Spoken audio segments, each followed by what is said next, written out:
Hello, you lovely lot, and welcome to episode 1 of the Embers Collective podcast. My name is Rixie, and I'm here with Lonan. Hiya. And Tim Carp. Hello. And we have got a story today from, where's it from? Dartmoor. So we've got Lonan on story, Carp on music. Take it away, guys.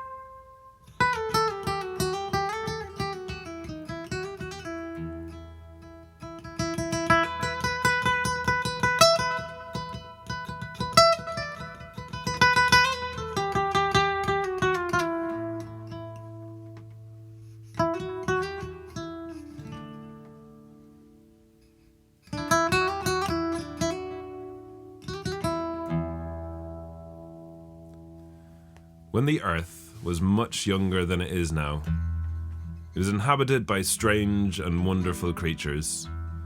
What we would call giants, dwarves and gnomes. They lived both above and below the earth's surface, and they were divided into the big people and the little people. Two particular dwarves lived far, far down under the earth's surface in a great big cavern, and they spent their days doing what they loved most. Digging down into the cold, dark, wet earth. On one particular day, they gave birth to a radiant child, and they named her Tamara. And they could tell immediately that she was different from them, and they loved her dearly. And as she grew, they taught her how to dig. And they gave her the tools she required, and each day they would spend their time digging further and further down. But see, Tamara didn't want to dig down. Tamara had dreams about a shining, light place with trees and birds and air and sun. And so she began to dig up. Her parents were furious. Why do you want to go up there for? There's giants up there and they will eat you. Stay down here in the cold, dark earth, digging down like we have always done. And so Tamara did what her parents said. Well, at least during the day anyway. She would join them and dig further and further down, but at night she would dig up. Up. Closer and closer and closer, and on one particular morning, as the sun was beginning to stretch its rays over the horizon, she began to feel the air in her tunnel grow light. She pushed her way further and further, clawing at the roots as the dirt tumbled into her eyes, and she pushed her fingers up through, pulling and pulling. She couldn't see, blinded by the light. She pulled herself up, out, through the hole and onto the grass. And she lay there, breathing fresh air for the first time.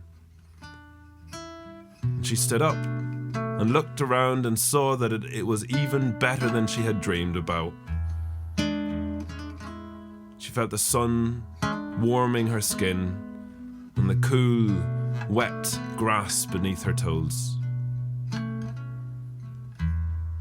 She rolled down the hill and, standing up, saw a butterfly fly past, and she chased it, skipping and running through the forest, and the butterfly always just a little bit too far ahead of her. And she came to a small pond, and there she slipped inside and bathed in the waters.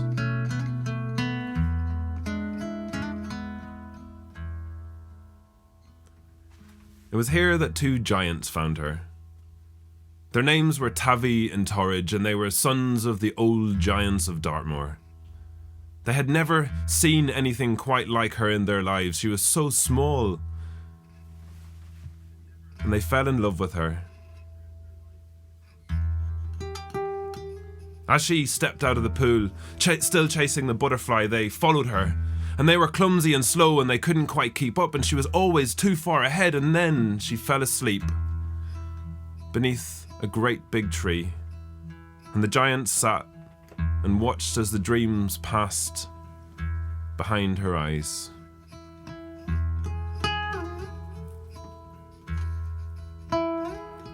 When her parents woke up that morning, they began doing what they always did, and they dug. They realized that Tamara was nowhere to be found. They searched in her room, and there they found her secret tunnel. And with anxiety and worry in their hearts and stomachs, they began to make their way up, out into the blinding sunlight, gasping at the air. They made their way down the hill, through the forest, and past the pond. And there they found Tamara sitting under a tree, talking to two giants. Tamara's father stepped forward and demanded that she came down. "Move away from those giants, they will eat you." "No, they won't," said Tamara. "These are my friends. I'm not going back down there to dig in the cold, wet earth. I'm staying here. These giants will protect me." What dwarves lack in size, they make up for in ferocity. Tamara's father flew into a fury. He shouted at her as she shouted back at him, and her mother began crying, tears streaming down her face. Tamara began to cry, seeing her mother's heart break, and Tamara's father cast a spell on the two giants, putting them asleep. He then cast a spell on Tamara, and as it hit her tears, she turned into a bubbling spring which rose up out of the ground and turned into a stream which flowed down through the valleys and over the meadows and out into the sea.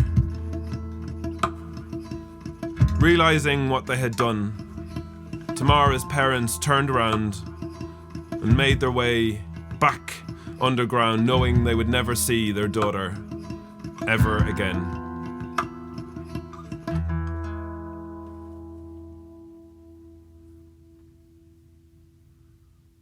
Tavi was the first giant to wake up, and he looked around and realized that he could not see Tamara anywhere. He remembered some argument with her parents, and he presumed that maybe she had gone back down underground with them. He ran to his father, and he asked him what had happened. His father had the gift of sight of things that he had not even been present for. And he told Tavi what had happened.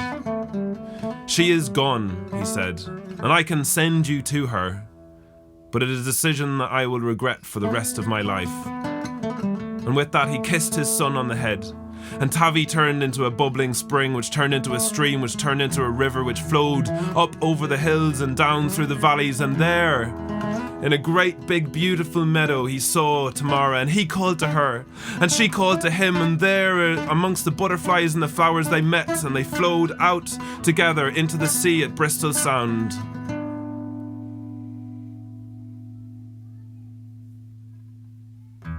Torridge woke up. He'd had a dream that Tamara and him got married, and they lived happily ever after, and he had a great big smile on his face as he opened his eyes and looked around to find that there was no sign of Tamara or his friend Tavi. He began to panic, and he ran to a sorceress and he begged her to tell him what had happened. And she explained to him that Tamara and Tavi were together forevermore, flowing out into the sea. And he begged and pleaded with her to send him to them. Tears streaming down his face, the sorceress knew that this was a terrible idea, but he begged and he pleaded and he asked her to turn him into a river too, and she cast a spell on him. And he turned into a bubbling spring, which turned into a stream, which turned into a river, which flowed up over the hills and down through the valleys, and he flowed faster and faster, and with tears streaming down his face, instead of turning right, he turned left. And he flowed further and further away from Tamara and Tavi, out into the sea at the English Channel, never to see Tamara or Tavi ever again.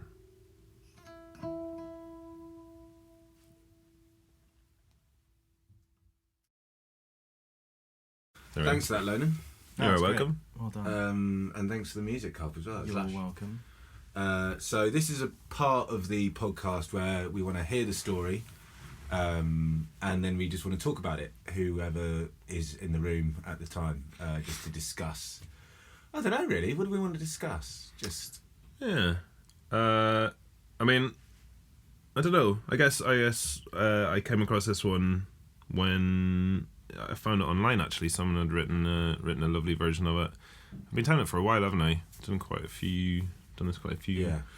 And it's changed a bit over time, hasn't it? You sort of honed it into this nice, like less than 10-minute version. I think when you started, it was like 20-minute epic. Yeah, it was long. But now it's like it was really long. But Too long. so you found it online, and it's from Dartmoor. Yeah. Devon, the West Country. It's I guess there is a real river Tamar, which I don't know if anyone knows their geography, but it doesn't flow out at Bristol Sound. Oh, where does it flow out then? Plymouth Sound, and when I've done it live, I've said Bristol Sound every time, and I don't think anyone's pulled me up on it. No. What made you want to tell the story? I guess that theme of going against the safety, like her parents do what they know and what is usual to them and what is safe for them, and they don't want to push themselves out of their comfort zone.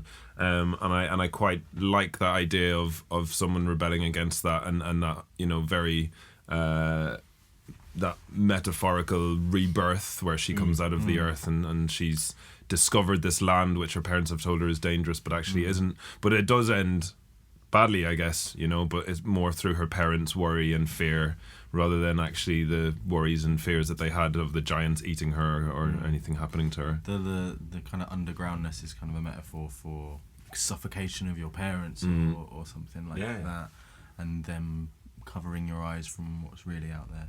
Yeah. I'm interested to know if there's like a metaphor behind the two pervy giants. Well, they represent, I mean, it's probably geographically, there's a river that runs next to the Tamar that goes in Lewin, and there's another one that goes off. Yeah. So I'm imagining it's sort of a story based on geography as well as metaphor, etc., or a metaphor for the geography. And so, but it is just that classic, you will not marry, you will not find a man, or you will be our precious little one, and it's like, actually you can't do that. And she manages to find the beings that are the complete opposite of what her parents wanted.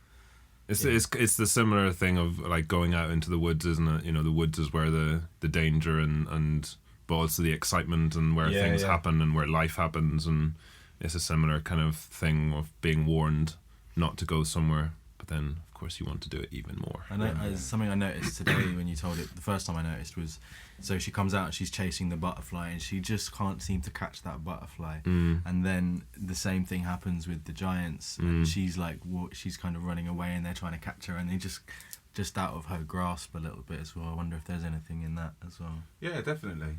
It's because it's like there's always that thing, that beautiful thing that you want to get, and you think that everything will be fine once you get it. Like everyone's always like the whole thing of like you're always chasing something, you're chasing something, and you won't be content until you get that thing that you're chasing, for example. But actually, once you've got the thing, then really you're only holding it for a second, i.e. a butterfly, and then you've got to go. Or it's so fragile you'll actually break the thing once you have it. So it's like with these giants were pursuing their love so much, and they ended up turning into fucking rivers as a result of it. So it kind of changed. Well, it worked out for one of them. It worked out for one of them. Yeah, it worked out for one of the them. Other one, and the other one, it didn't really. Fickleness of life. Didn't really happen for. No. Yeah. How is it putting music to that, Tim? How do you? It's nice. It's very.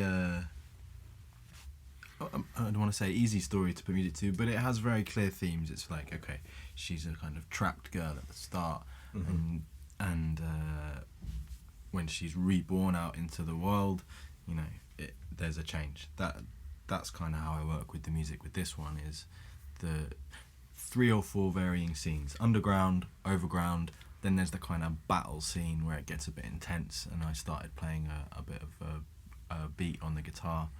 And then the kind of pretty sad ending. So it's just kind of slow melodic lines, I don't know. It as pretty much always with these, it's kind of improvised, depending on how I feel at the time, which is what you do as well, right? When you're telling the story, it can change every single time, depending on how you're feeling that day, depending on how you feel about the story. So that's the beautiful thing, is that we're improvising together. Yeah, and actually doing it here with a mic is very different to doing it live. And it's like we were talking about a few minutes ago, where when live you're very much driven and connected with the audience, whereas here you kind of have to do that on your own and push it, which is fun. It's interesting.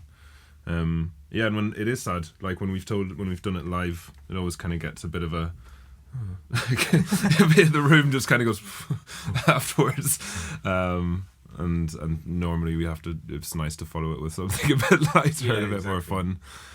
I remember when we did it at Regeneration Festival, the little kid came up and we left after the story because it was too sad. It is sad though. It is a sad, because the rest of it is so uplifting. It's like moving up and going out and digging up and breathing the air for the first time and feeling the sunlight on your body, and it's all really wonderful. But actually, I mean, it ends kind of well for two of them, but they get turned into rivers. So I don't know how much not ideal, is it? That is. I mean, it's poetically beautiful. Yeah. But then for the other giant, it doesn't. It's just really sad. He just has to flow off. He's got no choice. That's kind of it. Just forever flowing to somewhere you don't want to be going. Yeah. Which is just. Yeah. On your own. Yeah. With no. Well, on that note, thank you very much for listening. That was episode 1 of the Embers Collective podcast. Episode 2 will be available at some point soon, hopefully. But please subscribe, and if you haven't already, give us a like on Facebook, and you can see any of our live shows that are coming up. Thank you very much for listening. bye. Bye.